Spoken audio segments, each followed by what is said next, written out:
নমস্কার, শ্রুতিদের চ্যানেলে সকলকে স্বাগত জানিয়ে আজকে আবারও একটা ইলিশ মাছের রেসিপি নিয়ে চলে এসেছি। ইলিশ মাছ সারা বছর পাওয়া গেলেও বর্ষার ইলিশের যে স্বাদ সেটা সারা বছর সেই ইলিশ মাছের পাওয়া যায় না। তাই মাছ আনার সঙ্গে সঙ্গে মাছ ভাজা তো থাকবেই, আর সঙ্গে ইলিশ মাছের তেল। তো মাছের তেল আর মাছ ভাজা কিছুটা রেখে দিয়ে তারপর আজকে যে রেসিপিটা বানাবো সেটাও দেখে নাও। তো দেখো, আর ইলিশ মাছের নানা রকম পদ আছে, তার মধ্যে আজকে বানাবো বেগুন দিয়ে ইলিশ মাছের ঝোল। তার জন্য মাছগুলো প্রথমে ভেজে নিয়ে তারপরে বেগুনগুলো কেটে নিয়ে ধুয়ে নুন হলুদ মাখিয়ে নিচ্ছি। বেগুনগুলোতে ভালোভাবে নুন হলুদ হালকাভাবে মেখে নিতে হবে। এইভাবে বেগুনের টুকরোগুলো লম্বা লম্বা করে আমি কেটে নিয়েছি, তোমরা তোমাদের মতন কাটবে।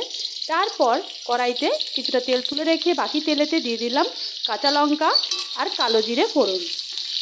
কাঁচা লঙ্কা আর কালো জিরে ফোড়নে দারুণ একটা স্মেল আসে। কালো জিরেটা ভাজা হয়ে গেলে সুন্দর গন্ধ বেরিয়ে দিয়ে দেবো বেগুনগুলো এইভাবে নুন হলুদ মাখিয়ে ভালোভাবে ভেজে তুলে নেব। বেগুনগুলো আমার ভাজা হয়ে গেছে, এগুলো তুলে রেখে তারপরে আমি দিয়ে দেবো সরিষা।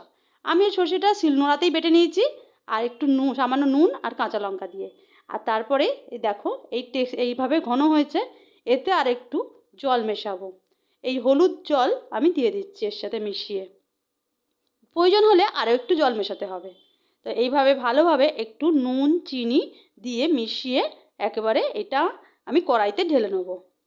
আর এটা ফুটে গেলেই বেগুনগুলো দিয়ে দেবো। আমার একটু তাড়া ছিল তাই আমি বেগুনগুলো আলাদাভাবে তুলিনি, তোমরা বেগুনগুলো একটু তুলে রাখতে পারো। আমি ইলিশ মাছের যেদিনকে ছিল অনেক রকমের পদ রান্না করেছিলাম ইলিশ মাছের, তাই তাড়াতাড়িতে আমি বেগুনটা তুলিনি, একসাথে এটা করে নিয়েছি। তোমরা অবশ্যই বেগুনটা ভেজে তুলে রাখবে। আর তারপরে এটা ঝোলটা ফুটে গেলেই দিয়ে দেবে এক এক করে ভাজা বেগুনগুলো। দেখো এবার তৈরি হয়ে গেছে। একটু ফুটে গেলেই আমি ভেজে রাখা মাছগুলো ঝোলের সাথে দিয়ে দেবো। মাছগুলো ঝোলটা অবশ্যই একটু ফুটতে থাকবে, সেই ফুটন্ত অবস্থাতেই মাছগুলো দিয়ে কিছুটা ফুটিয়েই নামিয়ে নেব। এখানে ঢাকা দেওয়ার কোনো দরকার লাগে না, কখনো ঢাকা দিতে যাবে না। এইভাবে দেখো মাছটা একটু হালকাভাবে নেড়ে দিচ্ছি, নেড়ে চেড়ে ফুটিয়ে নেব। একটু ফুটে গেলেই আর ওপর থেকে দিয়ে দেবো সরষের তেল, মাছ ভেজে রাখা মাছের তেলটা দিয়ে আর একটু কাঁচা লঙ্কা ফাটিয়ে দেবো, দিয়ে নামিয়ে নেব।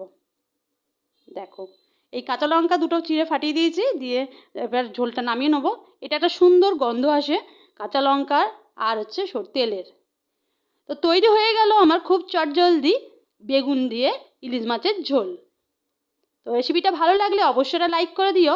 আর কারা কারা পছন্দ করো এই বেগুন দিয়ে কালো জিরে দিয়ে কাঁচা লঙ্কা দিয়ে বেগুনের ইলিশ মাছের ঝোল, অবশ্যই কমেন্ট করে জানিও।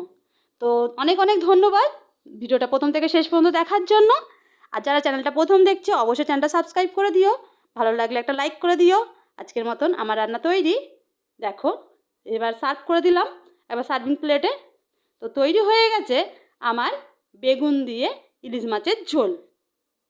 তো ভালো লাগলে অবশ্যই লাইক করে দিও। আর তোমরাও বাড়িতে বানিয়ে দেখো কেমন হয়েছে, অবশ্যই কমেন্ট করে জানিও।